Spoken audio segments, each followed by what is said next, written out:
મહાદેવર.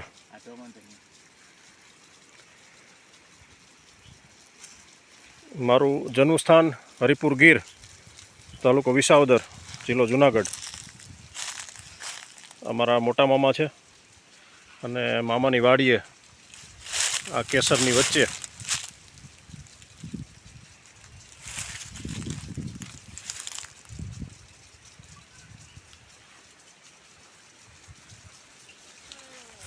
આ તરફ પાણીના ફુવારા.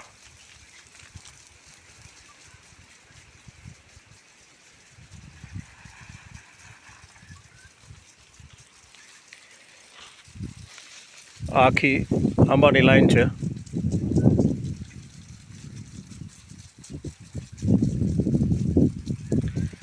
સ્વાદની રાજા કહી શકાય આ કેસર કેરીને.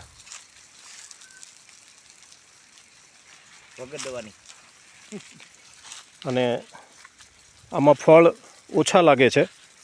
ઓછા લાગવા પાછળનું કારણ એ છે કે આમાં કોઈ પણ જાતની રાસાયણિક દવા એને પાવામાં નથી આવી અને ઉપર છાંટવામાં પણ નથી આવી.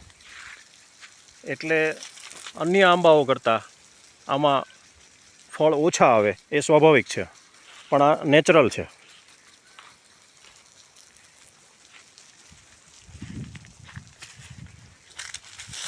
મામા આ બાજુ આવો, એ બાજુ નથી જવું.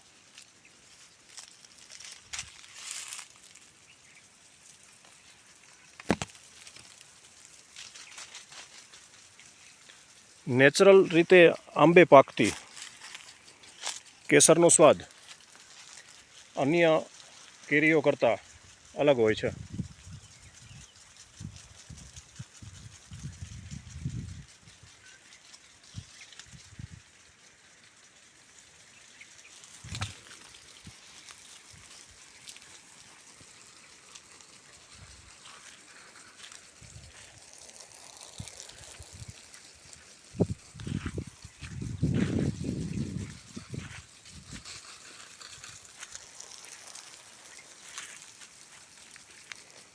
આખું આંબાની આખી લાઈન છે.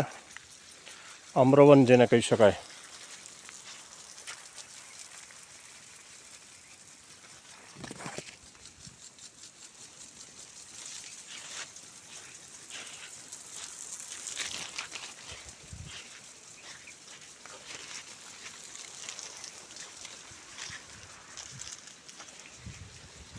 મને અહીં એવું જાણવા મળ્યું કે આંબાના થડ પર જ જ્યારે પાણી ચાલતું હોય ત્યારે રાસાયણિક દવા પ્રવાહી સ્વરૂપે હોય એ પાણીમાં ભેળવી દેવામાં આવે છે.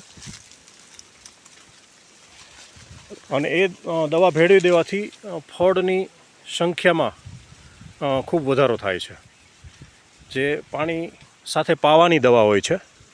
પછી બીજી દવા આની ઉપર છંટકાવ કરવાની હોય છે કે જેનાથી લાગેલો ફાલ છે એ ખરે નહીં જલ્દી અને કેરીઓ એમને સતત આવતી રહે. પણ આ બધા આંબા છે એ નેચરલ, કોઈપણ જાતની દવા ખાતર વગર જે પાકે છે એ કેરીઓ છે. આનું ઉત્પાદન પહેલાં કરતાં અડધું જ હોય છે, પણ આ નેચરલ કેરીનો સ્વાદ પણ ઓલાથી ખૂબ અલગ હોય છે.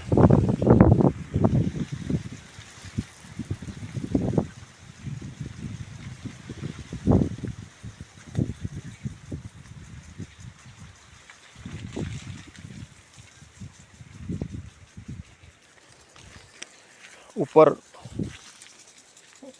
ડેમ છે જેના કારણે 12 મહિના પુષ્કળ પાણી હોવાને કારણે અહીંયા વર્ષમાં 3 પાક લઈ શકાય છે.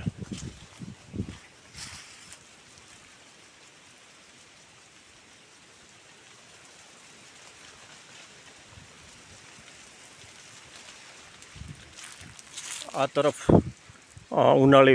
ઉનાળુ બાજરી,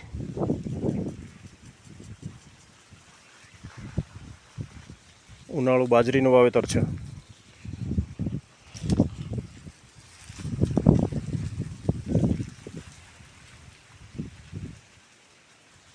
આ કેસરનો ટેસ્ટ જ એટલો અદ્ભુત હોય છે કે બીજી કોઈ પણ વસ્તુ સાથે ખાવાની જરૂર નથી પડતી.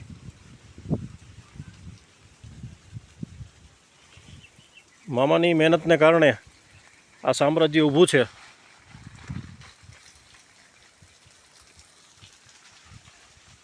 આપણે મામા એ ડેમ કયો છે ઉપર, શું નામ? મગરડી નદી ઉપર જે ડેમ બાંધવામાં આવેલો છે એ મારા મામાની વાડીની ઉપર જ છે, જેને કારણે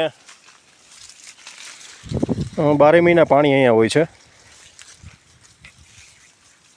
અને આ મગરડી નદી એ ગીરના મધ્યમાંથી આવે છે, જે 12 મહિના પાણી ચાલુ હોય છે. એમાં દુષ્કાળ જેવી પરિસ્થિતિમાં પણ આ નદીમાં પાણી ખૂટતું નથી, જેના કારણે અહીંયા પાણીની સહેજે પણ તંગી ક્યારેય હોતી નથી.